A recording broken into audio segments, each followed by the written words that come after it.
लेना आपने?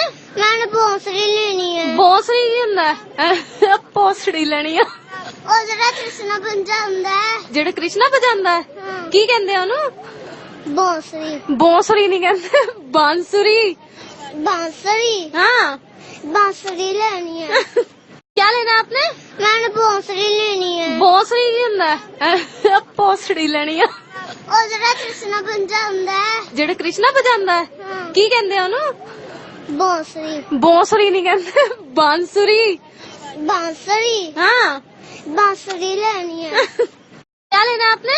मैंने बांसुरी लेनी है। ਬਾਂਸੁਰੀ ਕੀ ਹੁੰਦਾ ਹੈ ਪੌਸੜੀ ਲੈਣੀ ਆ ਉਹ ਜਿਹੜਾ ਕ੍ਰਿਸ਼ਨ ਵਜਾਉਂਦਾ ਹੈ।